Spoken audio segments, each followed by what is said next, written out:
এসএনএসটি নবম দশম এবং একাদশ দ্বাদশের ক্ষেত্রে আমাকে অনেক পরীক্ষার্থী প্রশ্ন করছো বিভিন্ন বিষয়ে। আমি আজকের ক্লাসে এলাম, আজকে আমি এই ভিডিওতে এলাম সেই সমস্ত প্রশ্নের উত্তর দেওয়ার জন্য। তো welcome to my channel e learning with Arnab sir. চ্যানেলটিকে প্রত্যেকে সাবস্ক্রাইব করে রাখো এরকম আপডেট সবার আগে পাওয়ার জন্য। প্রথম বলে রাখি, তোমাদের করা যে সমস্ত কোশ্চেনগুলো আছে আমি সেগুলোকে কতগুলো ক্যাটাগরিতে ভাগ করেছি। তার মধ্যে প্রথম প্রশ্ন যেটা আমাকে অনেকেই বারে বারে করছো যে নবম দশমের রেজাল্ট কবে আসতে পারে, আজকের নাকি আগামীকাল। দেখো, আজকে শুক্রবার এবং আগামীকাল শনিবার। তো খুব সম্ভবত আজকে যদি না প্রকাশিত হয় তাহলে কিন্তু আগামীকাল সন্ধ্যার পর কিন্তু নবম দশমের রেজাল্ট প্রকাশিত হবে, এমনটাই কিন্তু খবর, যেটা কমিশনে উল্লেখ করেছিল। তো যাই হোক, যদি রেজাল্ট আজকের প্রকাশিত হয় সন্ধ্যের পর তো খুব ভালো, না হলেও কিন্তু আগামীকাল শনিবার খুব সম্ভবত সন্ধ্যার পরে নবম দশমের রেজাল্ট পাবলিশ হবে। আচ্ছা, সেকেন্ড প্রশ্ন করেছো যে একাদশ দ্বাদশের এখন যে ডকুমেন্টস ভেরিফাই কাজ হচ্ছে সেখানে অনেক সাবজেক্টে ফ্রেশারদেরকে কিছুটা হলেও ডাকা হয়েছে। তো সেক্ষেত্রে কি ফ্রেশারদের কোনো সম্ভাবনা আছে চাকরি পাওয়ার ক্ষেত্রে? দেখো, তোমরা সবাই দেখেছো যে কাট অফটা কোন লেভেলে গিয়েছে, কাট অফটা কোন লেভেলে গিয়েছে, যেখান থেকে কিন্তু ফ্রেশার্সদের কোনো মতেই সম্ভব নয় যে সেই কাট অফের ধারে কাছে যাওয়া। সেই ব্যক্তি যদি 60-60 পায়, যদি একাডেমিকে 10-10ও পায়, আউট অফ 70-তে 70 পেয়েছে, সেখানে কিন্তু কাট অফ হচ্ছে 77, 76, 75 ইত্যাদি। তো সেক্ষেত্রে কিন্তু একাদশ দ্বাদশের ক্ষেত্রে আমি তো মনে করি যে ফ্রেশারদের কোনো সম্ভাবনা এখানে আদৌ নেই। একেবারে নেই বলা ভুল, কিছু সাবজেক্টে কিন্তু ফ্রেশারদের অল্প কিছু সুযোগ আছে, এবং বিশেষ করে যারা ইডাব্লিউএস ক্যান্ডিডেট সেখানে কিন্তু বেশিরভাগ ফ্রেশাররা যারা ইডাব্লিউএস তারা কিন্তু চাকরিতে, মানে তারা কিন্তু চাকরি অবশ্যই পেয়ে যাবে, এটা আমার মনে হচ্ছে। তো এবারে বলে রাখি, একাদশ দ্বাদশ কি সেকেন্ড লিস্ট আদৌ প্রকাশিত হবে? দেখো, একাদশ দ্বাদশে কিন্তু সেকেন্ড লিস্ট প্রকাশিত হলে হতে পারে, তবে কিন্তু তার সম্ভাবনাটা অনেকটাই কম। কেন বলতো?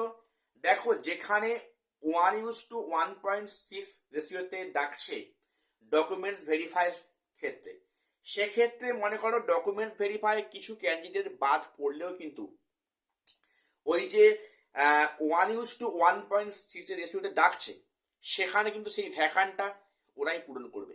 কাজেই আমার মনে হয় না যে সমস্ত সাবজেক্টে কিন্তু সেকেন্ড লিস্ট আদৌ প্রকাশিত হবে বলে। কাজেই কিন্তু একাদশ দ্বাদশে সেকেন্ড লিস্ট প্রকাশিত হওয়ার সম্ভাবনাটা অনেকটাই কম। হাতে গোনা মাত্র কয়েকটি বিষয় কিন্তু সম্ভাবনা আছে সেকেন্ড লিস্ট এলেও আসতে পারে। কাজেই যেটা পরিষ্কার কি, মোদ্দা কথা কি, একাদশ দ্বাদশে কিন্তু ফ্রেশারদের কোনো সম্ভাবনা থাকছে না ইডাব্লিউএস ক্যান্ডিডেট বাদ দিয়ে। তো এরপরে বলি যে অনেকে প্রশ্ন করতো যে নবম দশমে সেখানে কি ফ্রেশারদের সম্ভাবনা থাকবে নাকি একই হবে অ্যাজ ক্লাস 11-12। দেখো, সে নিয়ে তো সংশয় আমারও আছে যে নবম দশমের ক্ষেত্রে কাট অফ কতটা নামতে পারে। আমাকে এই প্রশ্ন করেছে যে কাট অফটা কত হতে পারে। দেখো, আমি অলরেডি কাট অফ নিয়ে আমি গত 1 মাস আগে ভিডিও করেছিলাম 11-12 এবং 9-10 নিয়ে। দেখো, 11-12 কিন্তু সেই কাট অফ একেবারেই খাটেনি, আমাকে সে নিয়ে অনেকে গালিগালাজ করেছো। দেখো, ভুলটা ছিল আমার, আমি সেক্ষেত্রে কিন্তু কিছু মাইন্ড করিনি, কারণ এই সম্পূর্ণ ভুলটা কিন্তু আমার ছিল। কেন আমার, মানে এটা আমারই বলতে হবে। কেন বললাম না, কাট অফ যে অতটা হাই যাবে সেক্ষেত্রে কিন্তু আমরা কি ভাবতে পারি যে কাট অফটা যে আউট অফ 70 কাট অফ হবে যে 77, ঠিক আছে, অনলি ফর ফ্রেশারদের ক্ষেত্রে এটা কিন্তু কখনোই কোথাও কাম্য ছিল না, যেটা কিন্তু আমরা কখনোই বুঝতে পারিনি যে কাট অফটা এতটা হাই যায় বলে। শুধু আমি নয়, আমার কাট অফে যারা সাহায্য করেছিলেন সেই বিশিষ্ট মানে দুই স্যার, মানে সেই সমস্ত স্যার কিন্তু দীর্ঘদিন যুক্ত আছে কম্পিটিটিভ পরীক্ষার ক্ষেত্রে। তো সেক্ষেত্রে তারা যে কাট অফ প্রকাশ করেছিল সেই কাট অফ কিন্তু একদমই ধারে কাছে যায়নি, অর্থাৎ আমরা যদি ভাবতে পারিনি যে কাট অফটা এই লেভেলে যেতে পারে বলে। তো এবারে বলে রাখি নবম দশমে কাট অফটা কেমন যেতে পারে, আমাকে অনেকে প্রশ্ন করছো। দেখো, আমার যেটা মনে হচ্ছে কিন্তু নবম দশমে কাট অফ খুব কম যাবে না, বা একাদশ দ্বাদশের মতো যে এতটা হাই সেটা না হলেও কিন্তু সামান্য কিছু হাই কিন্তু কাট অফ কমতে পারে। অর্থাৎ নবম দশমে যে কাট অফ খুব বেশি কম যাবে কিন্তু এমনটি একদমই নয়। আচ্ছা, অনেকে প্রশ্ন করছো যে সেক্ষেত্রে কি ফ্রেশারদের সম্ভাবনা আছে 9-10 ক্ষেত্রে?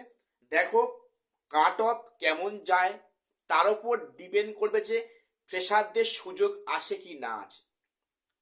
দেখো, এখানে কিন্তু নবম দশমে ফ্রেশারদের সুযোগ কিছুটা হলে থাকতে পারে, সম্ভাবনা আছে, তবে কিন্তু ম্যাক্সিমাম সাবজেক্টে ফ্রেশারদের সুযোগ আদৌ থাকবে কিনা আমার কিন্তু এই বিষয়ে এখন অনেক মনে প্রশ্ন থাকছে যে আদৌ ফ্রেশাররা এই ক্লাস 9-10-এও চান্স পাবে কি না। দেখো, যেভাবে এক্সপিরিয়েন্সের 10 মার্কসগুলো অ্যাড হচ্ছে, বা যেভাবে প্যানেলের মধ্যে অযোগ্যদের আনার যে একটা আপ্রাণ প্রয়াস চেষ্টা চলছে, পাশাপাশি সরকার যে বদ্ধপরিকর, কমিশন যে বদ্ধপরিকর যে 2016 ক্যান্ডিডেট প্রত্যেককে চাকরিতে পুনর্বহাল করবে, তাহলে বাবা কি দরকার ছিল তাদের সঙ্গে প্রেসারদের বসিয়ে?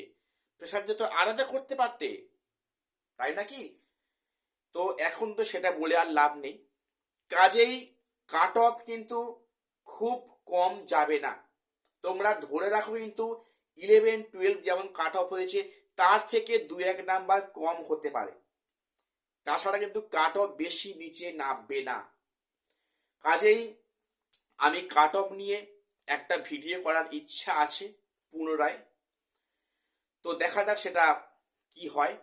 তো যদি আজকের রেজাল্ট প্রকাশিত হয় তাহলে আমি আর কাট অফ দেব না, তো যদি রেজাল্ট কাল প্রকাশিত হয় আমি তোমার একটা কাট অফ দেওয়ার চেষ্টা করব, সম্ভাব্য কাট অফ।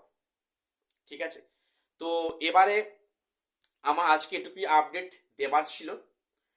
তো এক্সপিরিয়েন্সের 10 মার্কস কিন্তু দেবার ফলে প্রচুর ক্যান্ডিডেট সেই রাস্তায় হাঁটতে চলেছে যে এক্সপিরিয়েন্স 10 মার্কসটা পাওয়ার জন্য যে কোনো প্রকারে।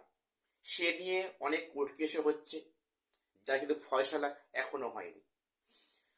অর্থাৎ আমার আজকের এটুকুই আপডেট দেবার ছিল। প্রত্যেককে চ্যানেলটা সাবস্ক্রাইব করে আমাদের পাশে থাকবে, আর অবশ্যই ভিডিও একটা লাইক করে দিও, কারণ তোমাদের একটি লাইক উৎসাহিত করে আমার পরবর্তী ভিডিও বানানোর ক্ষেত্রে। আজ এখানে শেষ করছি, দেখা হচ্ছে পরে কোনো আপডেট নিয়ে।